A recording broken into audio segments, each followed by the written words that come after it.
Qu'est-ce qu'un aspect appliquant et qu'est-ce qu'un aspect séparant? Un aspect en astrologie, c'est l'angle formé entre deux planètes différentes. Quelle est l'entente entre deux de mes planètes? Est-ce que ces planètes vont être en tension l'une avec l'autre? Est-ce qu'elles vont être en harmonie l'une avec l'autre? Est-ce qu'elles vont se donner des coups de pouce pour fonctionner ensemble? Ou est-ce qu'au contraire, elles ont du mal à fonctionner ensemble? Il y a un point en particulier qui est important de souligner, c'est qu'un aspect entre deux planètes, on le voit figé sur une carte du ciel ou sur un thème natal, mais c'est juste un moment de la relation entre deux planètes. Je vais donner l'exemple de la conjonction pour commencer, comme ça ce sera plus simple à comprendre. Déjà, avant toute chose, quand on parle d'appliquant ou séparant, pour bien saisir la nuance, il va falloir se poser la question de la rapidité des deux planètes. Donc un aspect est appliquant quand la planète la plus rapide se rapproche de la plus lente, donc elle va vers la plus lente, pour aller faire, par exemple, un aspect exact de conjonction. Quand l'aspect va se faire de façon exacte, mais qu'il n'est pas encore exact, on appelle ça un aspect appliquant. Une fois que la planète la plus rapide a dépassé la plus lente, bien qu'elle soit encore en conjonction, elle se sépare de la plus lente, elle s'éloigne. Donc, on va appeler cet aspect-là une conjonction séparante, un aspect séparant. Pourquoi est-ce que appliquant ou séparant, ça peut avoir son importance? Parce que ça apporte des petites nuances par rapport à l'interprétation des deux planètes concernées. Je vais vous donner l'exemple d'une conjonction natale entre Saturne et Vénus. Dans un premier cas, on a Saturne et Vénus qui sont conjoints, mais l'aspect exact n'est pas encore formé. On a donc Vénus qui se rapproche de Saturne, mais au moment où la personne est née, elle n'était pas encore en conjonction exacte sur la planète la plus lente. Résultat, c'est une conjonction appliquante. Qu'est-ce que ça veut dire? Ça veut dire que Vénus, qui n'est pas encore sur Saturne, a soif de Saturne. Elle a un besoin de sécurité plus grand, un besoin d'engagement, un besoin de stabilité qui va être relativement central. L'amour ou l'affectif pourra par exemple être vécu comme quelque chose qui doit être sérieux, construit, intègre, mérité, solidifié, etc.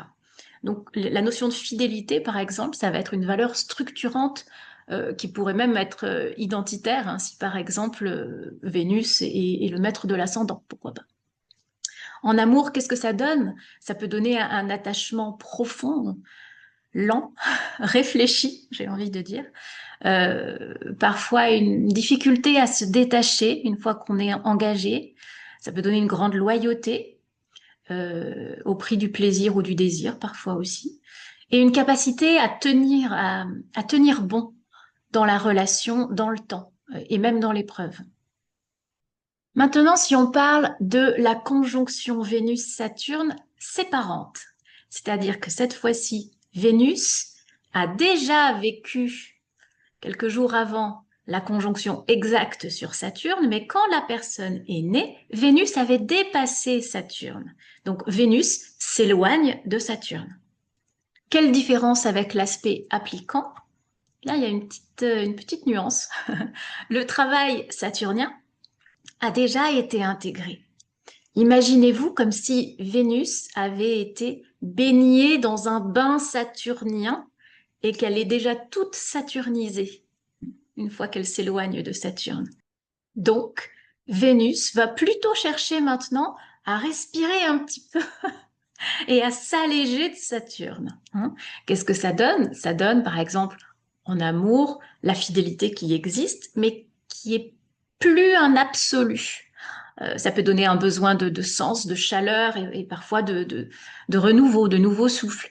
Ça peut donner un petit peu moins de tolérance à tout ce qui est privation affective, hein, à tout ce qui est manque amoureux. Ça peut donner plus de capacité à cette personne, par exemple, de rompre si la relation devient trop loin de ce qu'elle veut vivre. Bien évidemment, est-ce que ça va suffire à nous décrire la façon d'aimer de la personne? Absolument pas. On n'a même pas parlé de tout le reste du thème, on ne parle pas de la maison dans laquelle cette conjonction se fait, on ne parle pas du signe dans lequel cette conjonction Saturne-Vénus va se faire. Tout ça va être bien évidemment absolument important pour bien interpréter. Toujours pour apporter une précision entre appliquant et séparant, je vais maintenant donner un autre exemple qui est parfois un petit peu plus complexe à comprendre, puisque c'est pas une conjonction dont il s'agit, ça va être par exemple un trigone.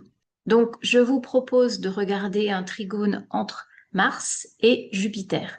Laquelle des deux est la plus rapide? C'est Mars. On va donc regarder comment ça fonctionne.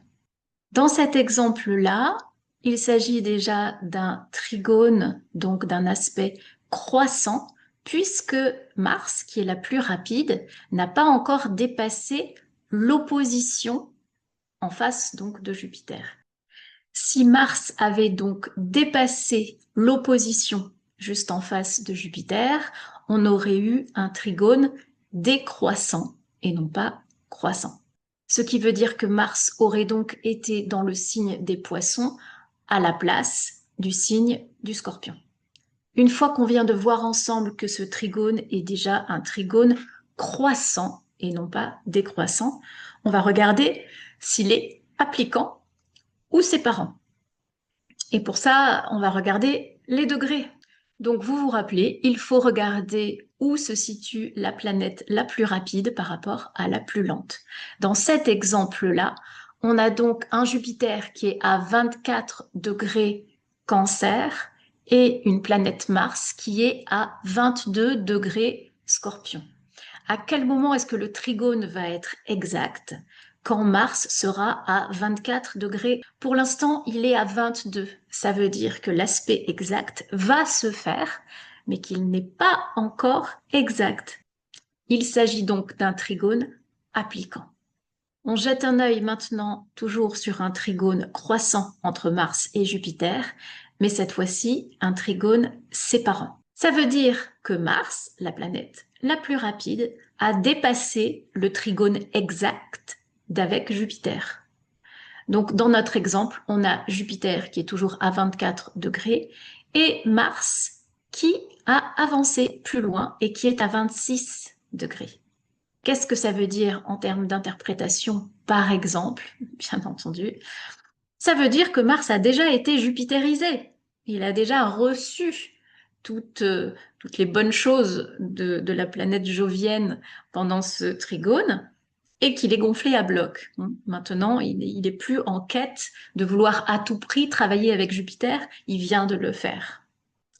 Voilà, j'espère que cette petite précision à propos des aspects appliquants et séparants a été utile pour vous. À bientôt.